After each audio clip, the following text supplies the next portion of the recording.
Hello everyone, my name is Wayne. And I'm Rebecca. And we are your Bourbon Journey. Well, today we're tasting something we've been looking for a bit of time now. Mm-hmm. It is the Booker's 2024-04 release, Jimmy's Batch. Jimmy. In fact, we went to Jim Beam on December 7th, hoping beyond hopes that it would be there. And even all the people that work there said, we haven't even seen a bottle of it yet. So lo and behold, we come back to town and we're in our local eatery and watering hole and are talking to the owner and said, gosh, we just have not been able to find this Booker's. He goes, oh, I just got one in the other day. And we talked about, he only got one, and we told our story. And he said, let me go call my distributor and see if I can get one more that you could have.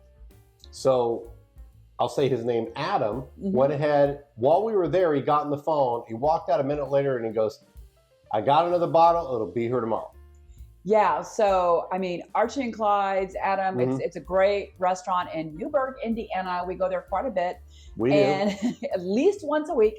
And we were able to come in there and pick it up, and we were just so excited. So now we're finally having an opportunity. That's been a week ago. Yes. And we're finally having an opportunity to crack this open and give it a taste. So let's go ahead. Look at the color. Oh, it's very mahogany. Yeah. It's pretty. It's got some nice legs forming on it. I think that's about a 48-ounce pour. I was a little excited to try it. You can tell this is the only pour we've had out of this. Yeah, and so it's like down here. It's kind of like W.C. Fields. We may have to sip on it a little bit later tonight after this. But anyway. So let's go ahead and check out the nose. Check out the nose. Oh, I'm getting cherry. It smells like Booker's. I'm getting brown sugar. And some caramel. I almost wonder, because I know Fred Noe this is his baby. Yeah. Do you think, so far with this, do you think because it's sort of a nod to Jimmy Russell, because they're friends from years ago and Jimmy knew his dad, do you think there's any nod to maybe trying to do a little bit of the Wild Turkey profile? Perhaps. They have their own mash bill. Right. But I'm sure he just wanted to make a really good bourbon. That's what Booker Noe and Jimmy Russell were best friends. And I've read some stories that, when Booker passed away, that Jimmy kind of took Fred under his wing and was a surrogate dad for him. So it's a really great story. And, we don't know him personally that well. We've met Jimmy Russell, but everything we've heard about him makes perfect sense. And Fred Noe's a great guy. Oh, yeah. Absolutely a great guy. But as you probably know, if you've ever bought a bottle of Booker's, is that it comes with a story.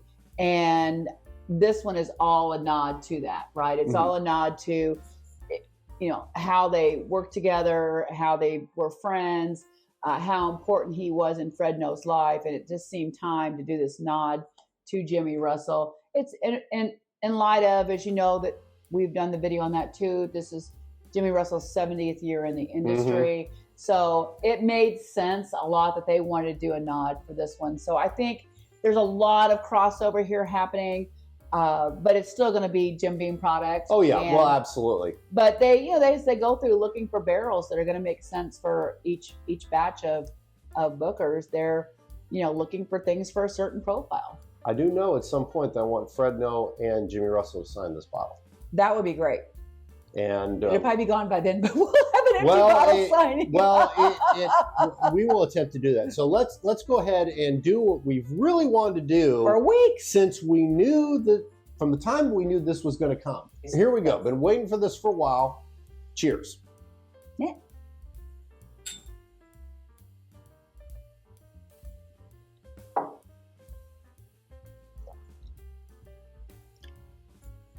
Yeah, first sip, but still, it is just really nice. I've got a balanced thing happening in my mouth. It's not overpowering on either the sweet end, the wood end, or the spice end. What are you finding on the palate? I'm finding brown sugar. I'm finding a little bit of vanilla. I'm finding a little bit of cinnamon. I'm finding a really well-balanced bourbon. Yeah, and this is 125 7.8 proof. It is 7 years and 9 months old. So there's definitely some wood notes here. Mm-hmm. You definitely get that, and that's part of the color as well. That's been a pretty typical age for Bookers this year. Mm-hmm. 7.8, 7.9, something like that. This may be my favorite release of the year for Bookers. I really like it. And are you excluding the reserve batch? No. Oh, okay.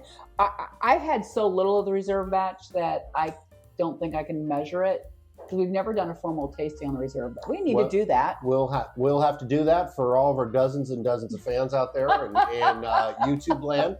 Seriously. But let's do another taste of this. I just want to, the great legs on this, which means it has a lot of viscosity, which leads to terrific mouthfeel. It just feels terrific in your mouth. Mm-hmm. Coats every little bit and sticks for a bit.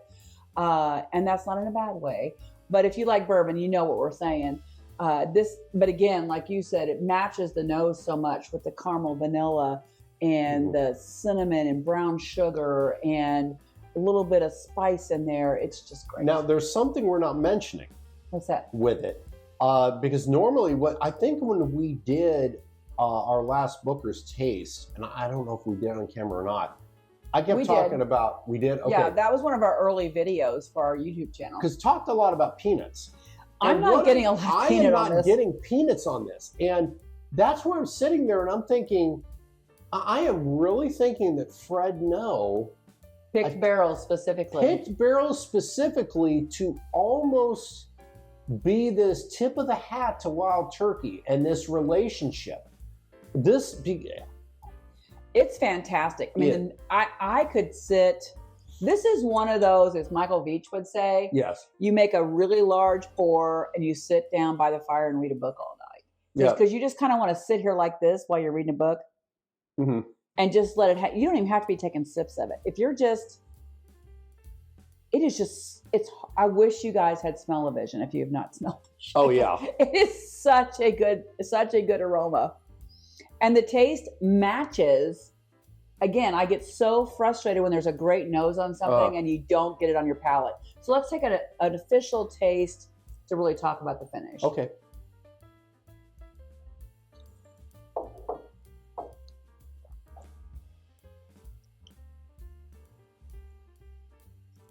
This is good start to finish. Oh. It is hanging on. And this is over 100, 125 proof, and it is not hot. Would you agree? It is not hot. It's not. But you know it is, but it's not. It's got substance, but it doesn't have burn. It's not beating you up. This is really good one. I get the barrel on the fish. I don't get any pepper. But it's got a lot of really good wood notes. I'm not getting cinnamon, but I'm getting the little bit of that Kentucky hug, but I'm getting, as Jimi Hendrix would say, are you experienced? I'm getting that barrel note, and it's not obnoxious. It is really well done. Well, I'll just say I am getting a little, with the barrel note, I agree, but it's bringing out that sweet oak notes. They're just so amazing. This is going to sound really weird. If you've been in a rick house, it tastes like an angel share, right? It tastes like what you smell in the air in a rick house. And so it's almost like you're getting it's the wood, but it's peppered with cinnamon and a little bit of those brown sugar notes. So there's a little sweetness happening. I don't want to sound all weird about this. Like I'm ready to propose to this thing because I'm already married. Well, I'll go weird on this. So this is almost like Booker Noe called from up above and told his son, you know what? Jimmy and I were buddies back in the day, and you know that. And Jimmy's been there for you since I've been gone. I want you to make something that is Jim Beam and tipping the hat to the Wild Turkey. And this is it. Yeah, and I'm just going to say, I'm just a little stunned. I was fearful of almost trying it because we've watched several YouTube channels that thought this was just And for me, I think it's fantastic. And maybe they were expecting something different than what we're getting or what we enjoy. But we differ, and that's okay. Yeah. I mean, you need to find a YouTube channel that kind of matches your palate. What? Anyone who's tasted this and reviewed it on YouTube that didn't like it, PM us. We will be happy to receive your bottle if you'd like to mail it to us. Oh, absolutely. If you're that upset with this, trust me. As much as we reviewed a Jack Daniels we didn't like a while back, and we were willing to give that away, feel free. If you were upset, send it our way. Please send it our way. We would be glad to go ahead and deal with your burdensome problem. Well, but okay, so we always taste when we're doing, especially a first taste of a bourbon. We always do the Michael Beach method of trying it with these other things. And Matt Cohorst. And Matt Cohorst, yes. But I'm just a little worried because I'm just like loving this bottle as it is. I don't want to taste it with something else, but we're going to do it. Dried cranberry to see how it does with sugars.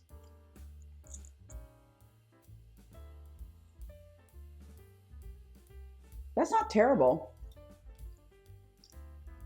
It's for me, it's spiked for a moment, a lot of spice. A short moment, but often with dried cranberry, we get a lot of citrus notes. I got a pop of citrus, but then let's try it with pecan. Okay. That's probably going to bring some Where's barrel the notes. pecan? Pecan. Pecan. It's not a can of peas.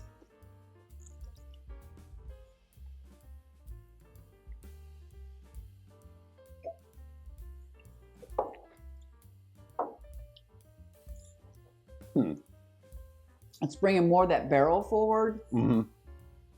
I am not, however, as I often do with pecan, getting any chocolate notes. I'm not getting any chocolate notes with this. It just amplified the barrel notes for me, and maybe a little bit of black pepper came forward. Well, it's interesting because the initial reaction that I had to the cran, where it spiked real quick with spice and then it stopped, I'm having a similar reaction where I'm getting the wood from the barrel. It spiked and then it stopped. Mm-hmm.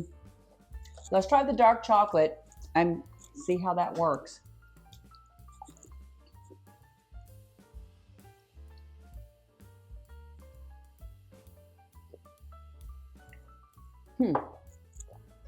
It's really extra smooth.